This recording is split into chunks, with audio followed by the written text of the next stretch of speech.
Hello guys, welcome back to my YouTube channel. From this video, I will discuss about the anatomy of ischiorectal fossa. Ischiorectal fossa is also called as the ischioanal space because it is located between the ischial tuberosity and the anal canal, not the rectum. Here you can see the anal canal here, and the above you have the rectum. So this is the ischiorectal fossa or the ischioanal space. You can see it is bounded by the anal canal and the ischial tuberosity. This is the ischial tuberosity. This space is a fat-filled space on either side of the anal canal. The right and left fossae allows the distension of the anal canal during the defecation. Let's see what are the boundaries of the ischioanal space. This space is a wedge-shaped space. You can see it is a wedge-shaped space which having a base here. There is an apex and anterior, posterior, lateral and medial walls. The vertical lateral wall is particularly muscular and partly bony. That means this wall is you can see it is made up of muscle as well as the bone. So you can see the obturator internus muscle here. This is the obturator internus muscle, and then the fascia covering it from the upper larger part and the medial surface of the ischial tuberosity forms the lower smaller part of this wall. You can see the lower part of this wall is formed by the medial surface of the ischial tuberosity. Next, the slope in medial wall. This is the slope in medial wall. It is formed by the perineal surface of the levator ani muscle. This is the levator ani muscle. Above and the below there is sphincter ani externus muscle. This is the external sphincter muscle. This is the levator ani muscle. So you can see the slope in medial wall is almost formed by the perineal surface of the levator ani and the external anal sphincter. Then the median fascial lining, the perineal aspect of the levator ani and the fascia covering the obturator internus forms the apex of this fossa. That means the fascia of the levator ani and the fascia of the obturator internus meet together and forms the apex of this fossa.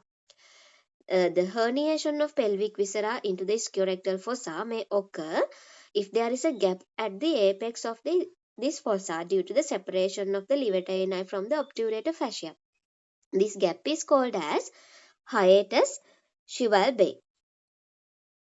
The perineal skin forms the base or the floor of the fossa.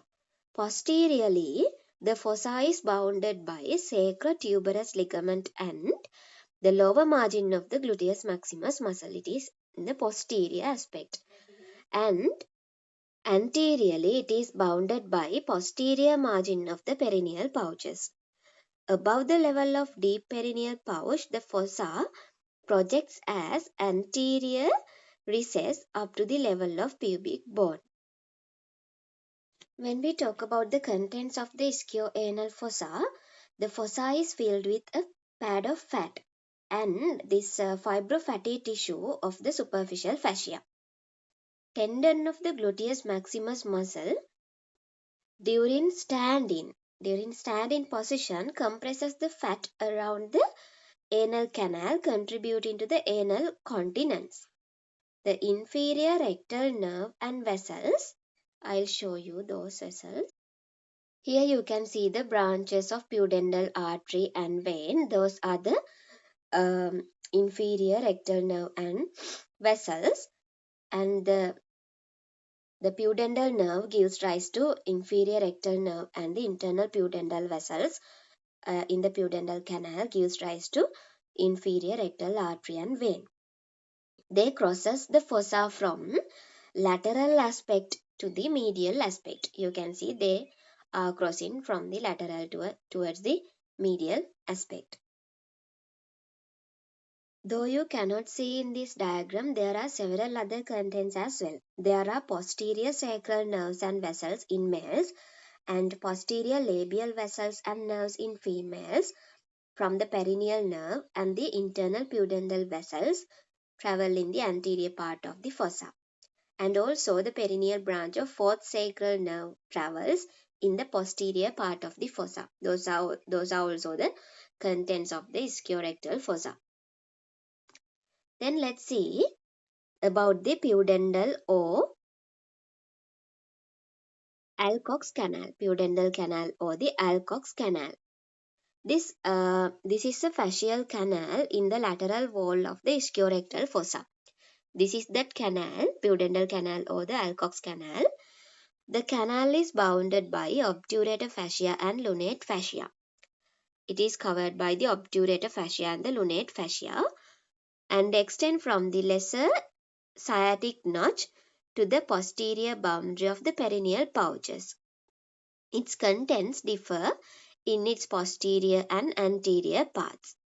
The posterior part gives passage to the pudendal nerve and the internal pudendal vessels, and pudendal nerve terminates in the dorsal nerve of penis and clitoris and perineal nerve.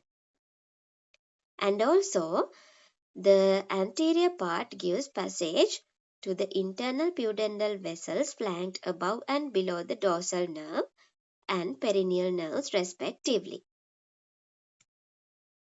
Now let's see what are the clinical correlations of this ischioanal space. Ischiorectal abscess is a common clinical condition because the fat in the fossa is poorly vascularized, and when there is an abscess, it is very painful because of presence of sensory nerves passing through this fossa. And the abscess may burst on the skin and forms a sinus as well. The abscess on one side may spread to the other side as well, from behind the anal canal, forming a horseshoe-shaped abscess as well. These are the abscesses in the ischiorectal fossa. These are the abscesses. And also during some gynecological procedures, the pudendal nerve block by perineal root is given in the pudendal canal. You can see how the anesthetic solution is injected here. This is the this procedure. In this procedure, the anesthetic solution is injected in the canal about 2.5 centimeters from the surface along the medial surface of the ischial tuberosity. This is the ischial tuberosity and along the medial surface of the ischial tuberosity. Those are some clinical correlations with regards to this ischioanal space. So that's all about the anatomy of ischiorectal fossa or the ischioanal space. Hope you guys clearly understood about the anatomy and the what are the clinical correlations. Thank you for watching.